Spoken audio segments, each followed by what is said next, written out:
So I'm here with health sciences reporter for The Globe, Jennifer Yang. Hey, Jenny, welcome to the show. Thanks for having me. So we've got a video here today. Can you just describe what we're watching? Sure. We're looking at a really cute little baby. Her name is Maryam Fatima, and in this video, she's just about a month old. She's wearing a green and white polka dot onesie, she's got a little baby toque on, and she's lying on her back on a bed. Yeah, she's really, really little in this video. And can you just tell us, what are we hearing here?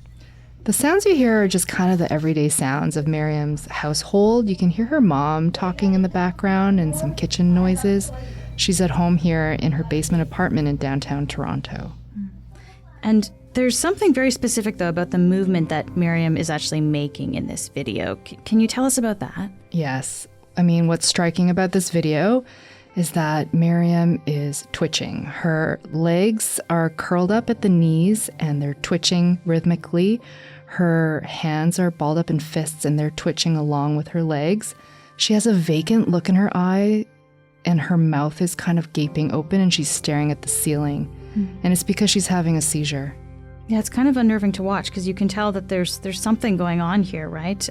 Is this common for Maryam? Like, does she get a lot of seizures like this? This used to be her life. When she was born with a condition where she was suffering up to hundreds of seizures every day. Sometimes they would be happening every minute. This used to be her life, you said. Right. So what changed? What changed was that Maryam underwent an incredible novel procedure that involved catheters and wires and tiny plastic microbeads, and it changed everything. Wow. Okay, so today, Jenny, you're going to take us through Maryam's story. Yeah. Well, I'm Menaka Raman-Wilms. I'm Jennifer Yang. And this is The Decibel from The Globe and Mail.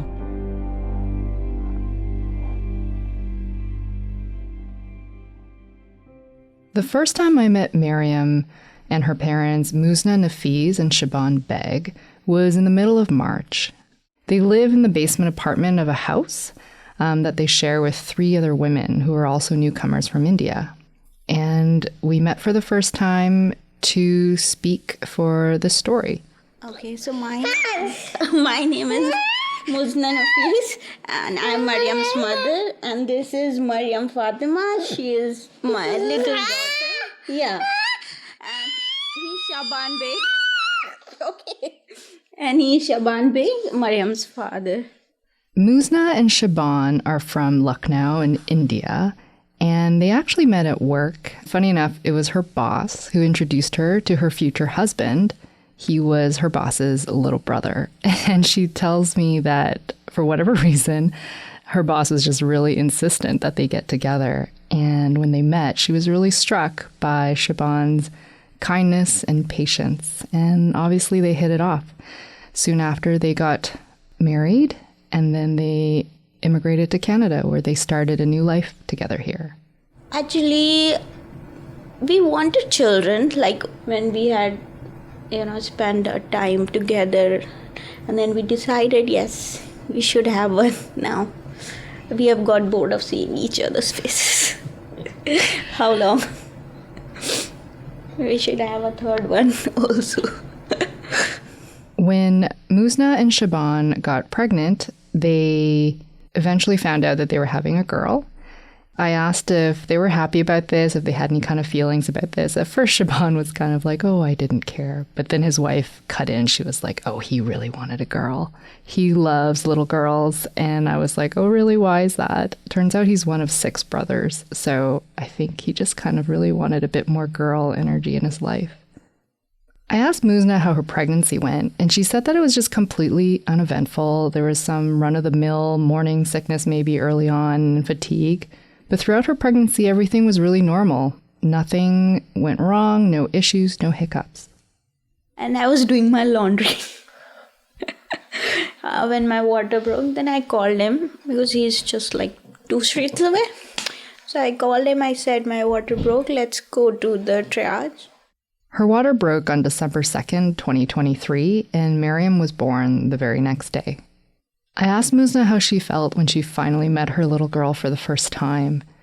And she kind of just smiled and she said, oh, I just wanted to put her back inside. And now she was outside of her, and kind of exposed to all the things that life can throw at you. She was in my hand, and then they took her for cleaning her and putting clothes, and at that time they noticed this unusual twitching on the right side. That was the first sign that something might be amiss. The first few days of Maryam's life were spent in the neonatal intensive care unit, also known as the NICU, at Mount Sinai Hospital where she was born. And then a few days after that, she was transferred to the Hospital for Sick Children in Toronto. We were worried that what had happened, like what's next, what are they doing. Doctors used to come and they used to come and update me that we have done this test, we have sent this sample for culture, and we are working on it, and this is fine, that is fine. She's going for MRI now. All other cultures and tests were normal, everything was normal. It was the MRI which revealed the actual causes of her seizures. Maryam was born with a rare neurological condition called hemimegalencephaly. When you look at an MRI scan of a normal brain, you can see very clearly the separations between the gray matter and the white matter. The folds of the brain look very distinct. There's clear borders and edges. When you look at the left side of Maryam's brain, it looks almost hazy. The way I thought of it when I looked at an image of her brain was it looked as though someone had painted it with watercolor, and the paintbrush had too much water, so the paint had started to bleed across the canvas. You can't really see the distinction between the gray and white matter. The edges are very sort of blurred together, and it's also too big. It's significantly bigger than the other side of her brain. So when the neurons and the cells were forming, they were disorganized. They didn't settle in the right places, or too many of them formed. That's Dr. Prakash Muthuswamy, one of the doctors who treated Maryam. The brain itself is that half of the brain is larger. And what that does is it sets up that half of the brain to electrically discharge abnormally. And so these children are born with what we call untractable or uncontrollable seizures. I also spoke with Ivana Yao. She's a nurse practitioner with Sick Kids Epilepsy Unit. And she also played a critical role on Maryam's medical team. So it's something that happens congenitally, meaning, as the baby is developing. And because it affects such a large majority, and it's literally an overgrowth of one half of that brain, it presents so aggressively right at the get-go. On December 8th, 2023, which was just days after Maryam was born, Muzna and Shaban were called in for a family meeting with her doctors. And that's when they found out that she had this condition called hemimegalencephaly. But that wasn't the only bad news they got that day. They also found out from Maryam's doctors that she also had a genetic disorder called tuberous sclerosis complex. This is a genetic disease which actually causes cells to overgrow in different parts of the body, including the heart and the kidneys and the brain also, and often affects the brain, and so by itself is a cause of seizure disease. And so the association of these two, although rare, it's been reported, but sets up that condition to be really with a lot of seizures and requiring a lot of medicines to control, and sometimes not even so. The first few weeks of her life were scary, stressful. It was just a really deeply difficult time. Here's how nurse practitioner Ivana Yao described Maryam's seizures. For her, she had a lot of seizures that were motor seizures, meaning it affects all the movements of one half of her body. And then eventually it actually spread to both sides of her body to the point where she had difficulty. Like, she had so many seizures, she couldn't keep any food down, she couldn't drink, she couldn't breathe even. I'm sure she was terrified and scared when that happened. It's just a reflex of anyone to be like, I'm in danger. It's exhausting. I think that's another thing, is especially for a little baby that's, she was like 2 kilos at the time. it's imagining it's like your muscles are contracting constantly, like you're going to the gym, but it doesn't stop and you can't get off this roller coaster. And so it uses up so much energy, like physically in her body, but also her brain capacity, like all of that. Because the seizures hijack the brain, it takes away all normal function and uses all the energy towards seizures. So all the things that a normal baby's brain is supposed to be doing, it can't do because the energy is diverted to the seizures. The seizures dominated Maryam's whole existence. She was either seizing or sleeping or knocked out from the medications given to her to stop the seizures. And at points, it even became life-threatening. It was hijacking her brain development. The challenge in this condition is to control seizures and allow the child to develop normally, because as a child's development is delayed, and so they're not able to reach their milestones, or they have seizure disease for life sometimes. They're never able to catch up with their peers, or even worse, if seizures are so continuous like in our baby, they might not be able to breathe on their own, and then they need respiratory support. And then that's something that cannot sometimes be sustained for a very long period of time, and then at that stage it even becomes life-threatening. And so the earlier we can treat these children, the earlier the other half of the brain is able to take over a lot of the function and support the child. So there's this concept called brain plasticity, and it means that your brain has this remarkable capacity for rewiring or relearning or adapting when other parts of the brain are injured or even missing. But the younger you are, the more likely it is that other parts of the brain will take over for damaged or missing parts. And I was told that after about age 5 or 6, when the brain is more fully formed, this kind of plasticity starts to drop off quite a lot. Ivana told me about a common saying in neurology, which is that time is brain. Time equals brain. You might have heard this in the context of stroke. It kind of underscores the critical need for rapid treatment when someone has a stroke. But in the context of a baby like Maryam with intractable epilepsy, it speaks to the importance of getting their seizures under control as quickly as possible. Because those seizures are hijacking her brain development, the more energy the brain is using to cause seizures, the less energy it's directing to those normal developmental processes that will help Maryam, learn to look around, to turn her head, to just grow and develop as a normal baby should. Basically, every day, week, or month that passes where a baby like Maryam's seizures go uncontrolled, it's changing the trajectory of her whole future. So that's why they say time is brain. Because there are bridges from one hemisphere to the other, seizures, electrical activity can go to the other side. And so eventually what can happen is we call kindling, is that the other side can learn to have seizures on its own eventually. Mm-hmm. And if that happens, it's too late for us to intervene, because then they're two independent sources of having seizures. So that's kind of, again, this time is brain we have to chase. Babies who have seizures like this are typically treated with medications.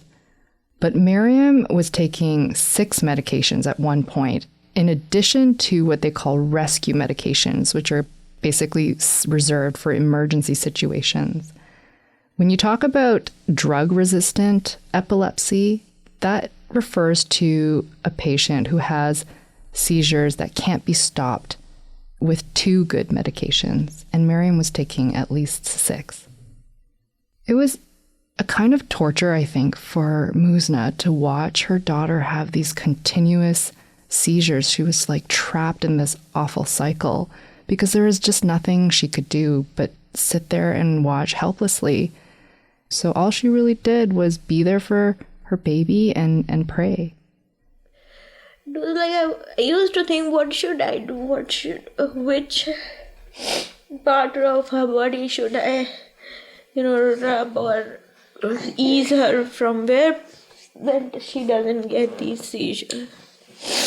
What should I read? What should I do to cure her?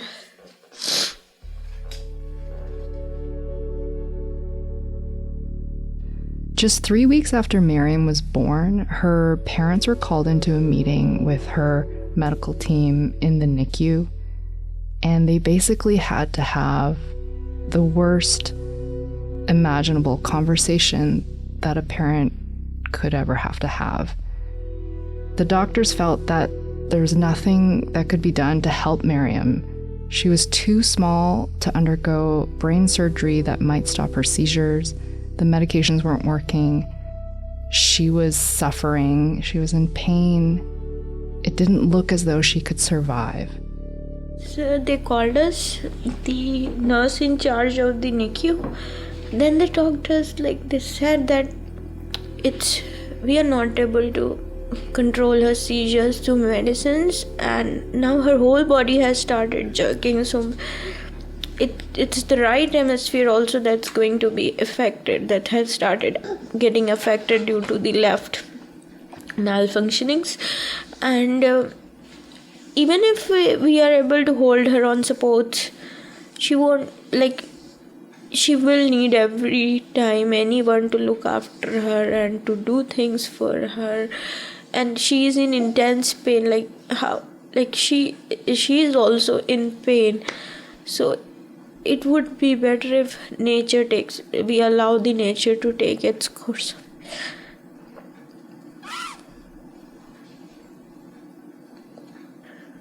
So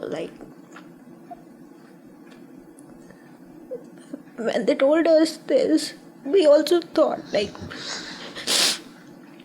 when the doctors have given up, they told us that once we remove her from all supports, maybe she could survive only couple of hours, couple of days, or sometimes couple of weeks. We don't know. They said if we remove all her systems, support systems, if we remove her NG tube, her feeding would get down. Her oxygen levels due to seizures come down drastically. So her body would slowly, her oxygen level in the body would go down. Her heart rate would get slow and she would eventually pass away. But something very different happened instead. She started feeding from her mouth, from the bottle. She survived without any artificial oxygen. She was there. Yeah. And her heartbeats, everything, that the nurse used to come, the temperatures, the vitals, they were also normal. She was seizing, but she was surviving. Truly speaking, I was in a hope that she would get better. I don't know why. I always had this belief that my daughter would get better. We'll be right back.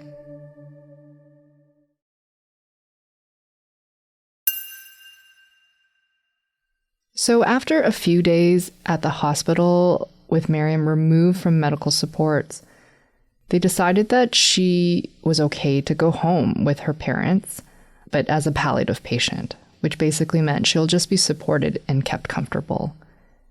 Maryam was being managed at home by her parents for about a month when one day she woke up and she started having a seizure right away, which is maybe not that unusual, but what was different this time was the seizures just didn't stop.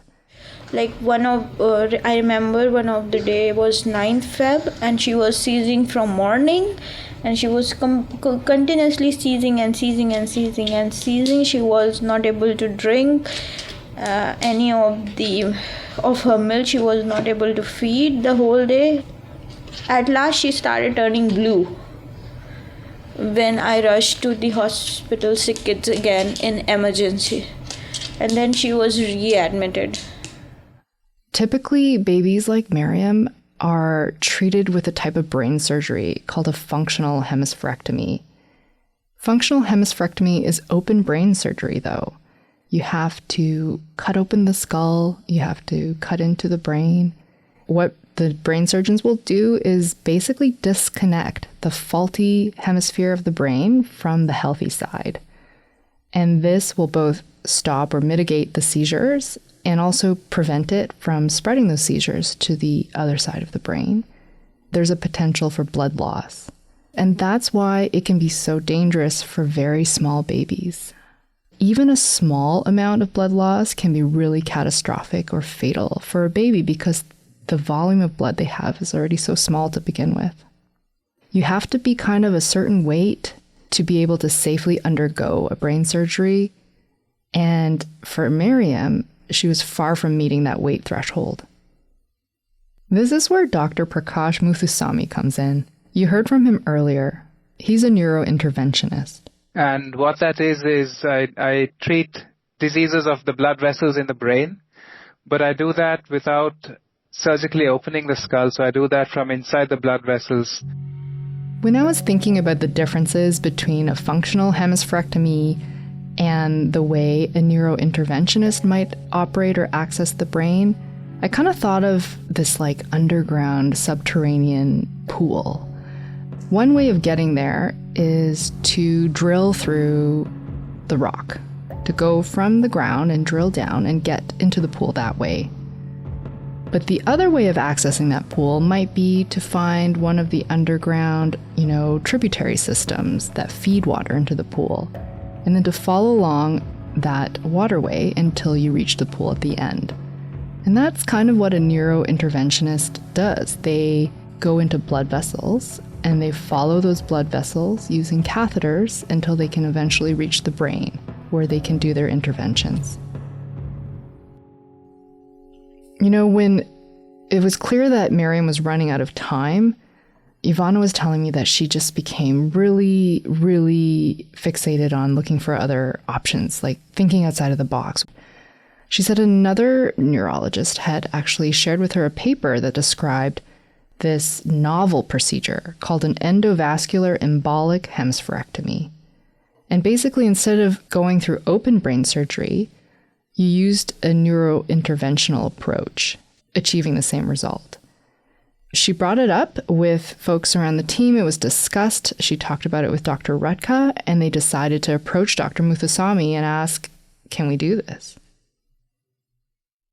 Is that something that, as a neurointerventional team, can we offer that? Is my room, is my team ready to do all of this? And so I got back to them the next day and I said, I think this is something we can offer. I think this is something we should do if everybody thinks this is the next best thing for a child that we've run out of options for. But obviously we wanted to meet the family first and explain this to them in terms of a procedure that we think we can technically and safely do and achieve the same result as what we wanted in the surgery, but at the same time something that we've never done in Canada before. As Dr. Muthuswamy said, this had never been done before at Sick Kids. It had never even been done before in Canada. It had only been attempted a few times in the world. To date, there's one center in Washington, D.C., where only 13 patients have undergone this procedure. The way this procedure works is that first, the doctors have to enter the patient's blood vessels through the femoral artery, which is in the upper thigh. And what doctors will do is feed a catheter into the artery and start threading it up the patient's body through their torso, up into their neck, and into their brain.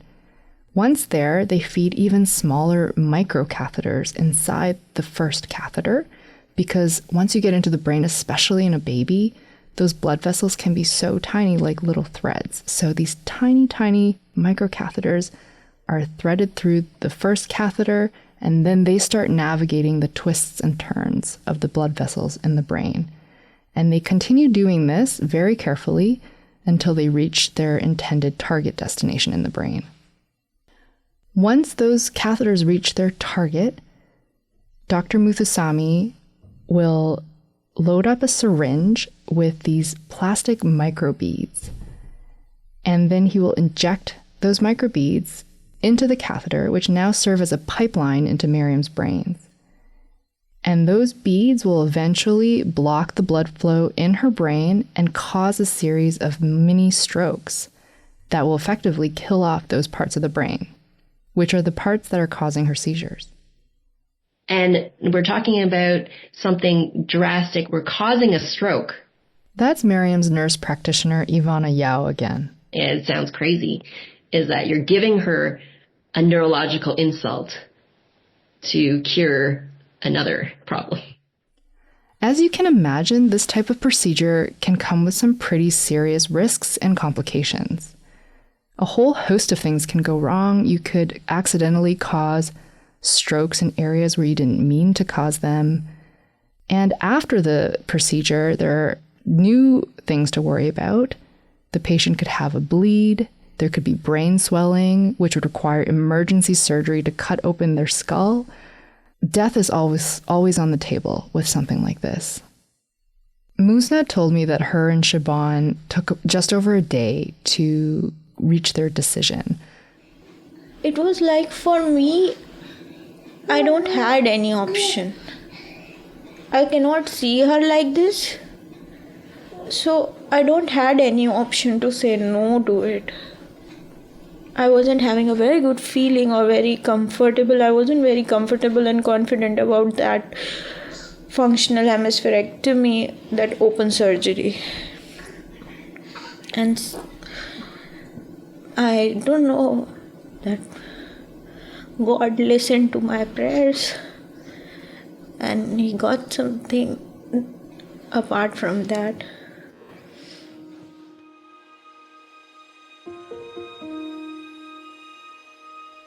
The first one was scheduled for February 20th, about a couple of weeks after she was readmitted to Sick Kids. And there would be 4 procedures in total, with about a week or 2 in between each procedure. Maryam went in for her first procedure at 8 a.m., and she was in that room for about, 4 to 5 hours altogether. For the procedure, Maryam was under deep anesthesia. This meant that she was unconscious and paralyzed. She couldn't move a muscle. She couldn't even twitch her eyelid. But her seizure activity was still happening in the brain, and they knew this because of the EEG leads that they had attached to her scalp, which was monitoring the electrical activity in her brain all throughout the procedure. Throughout the procedure, Dr. Muthusamy has his eyes fixed on these display screens over Maryam, and what they're showing are her blood vessels and what's happening inside of them. He could track where the beads were going because he had mixed them with a contrast dye that were showing up as black. So that's how he would know where they were going, and he could see that they were starting to reach the target areas in her brain. And as they got there, he could also start to see that the arteries were now starting to vanish from the screen, which meant that the blood flow had been successfully blocked. The beads were doing their job. And as the blood flow stopped, those parts of the brain started to die off. And as that happened, the doctors who were monitoring Maryam's seizure activity started to report back that her seizure activity was also falling off. It was a direct vindication of what we are doing, in that we are creating a stroke in this brain that's abnormally producing electrical activity, but in front of us that abnormal electrical activity was going away. It was working. The seizures were falling away. At the end of the procedure, the people in the room would have started to hear the sound of lapping waves, because Dr. Muthusamy always likes to play music in his procedure room, and he always likes to wrap up with one song, Champagne Supernova by the British band Oasis.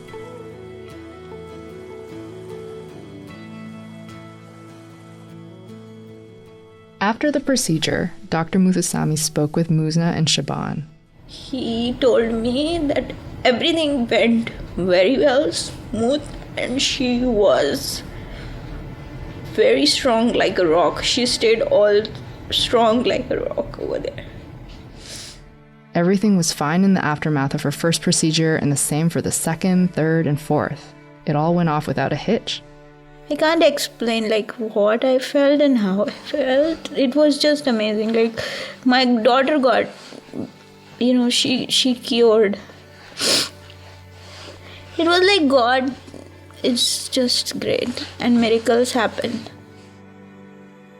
Maryam was discharged from Sick Kids for the second time on April 17th, 2024. And even though Maryam had already come home once before 4 months earlier, her mom told me that she really considered this to be Maryam's true homecoming. Maryam was now down to just like a handful of seizures a day, maybe 1 or 2. And the plan was to bring her back in about 6 months' time to have a functional hemispherectomy, the more traditional open brain surgery, to sort of finish off the job. But her family decided to go to India for the summer for Maryam to finally meet her family, her grandmother, who she loves so much. And something really remarkable and surprising happened while they were in India. One day, Maryam was just playing at her grandmother's house, and she sort of started to twitch, a very familiar sight for her mother, Muzna. She was having a seizure. I remember that seizure. It was last days of July. She was playing and all of a sudden it came, and after that I haven't seen any of it. Never. I stay with her every hour, but I haven't seen any. It's now been more than a year since Maryam had her 4th and final procedure. But of course, Maryam has challenges. You know, the healthy, surviving side of her brain is now starting to take over some of the function of the left hemisphere that was effectively killed off. But she still has a really weak side, her right side, that she's now learning to use through the help of physiotherapy and occupational therapy. She hasn't hit a lot of the developmental milestones that she should be hitting by this age. For example, she's not crawling or walking yet. But every day, Maryam's parents are helping her at home to overcome these challenges. Maryam, see, Auntie want to listen?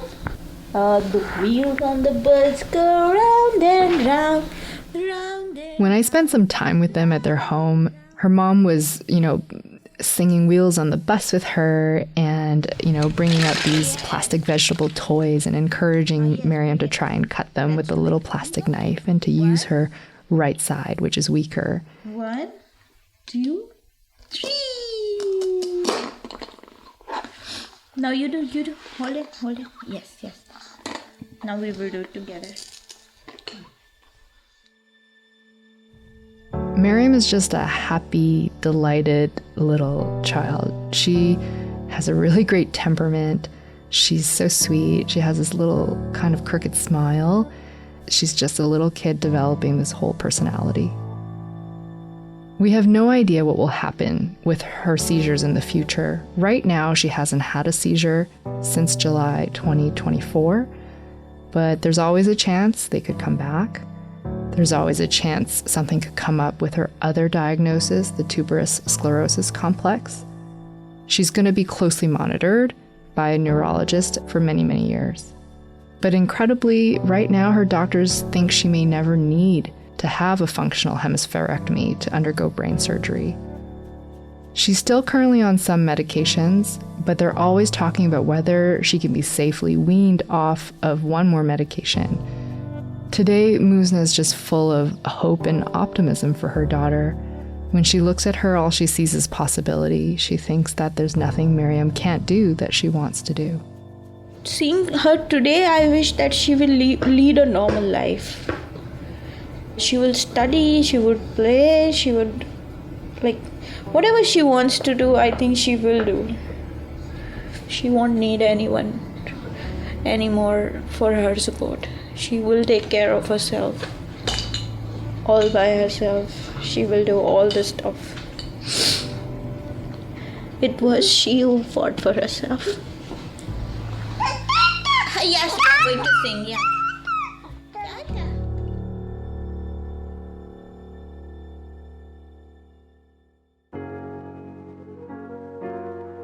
That was Jennifer Yang, the Globe's health sciences reporter. That's it for today. I'm Menaka Raman-Wilms. Madeline White produced this episode.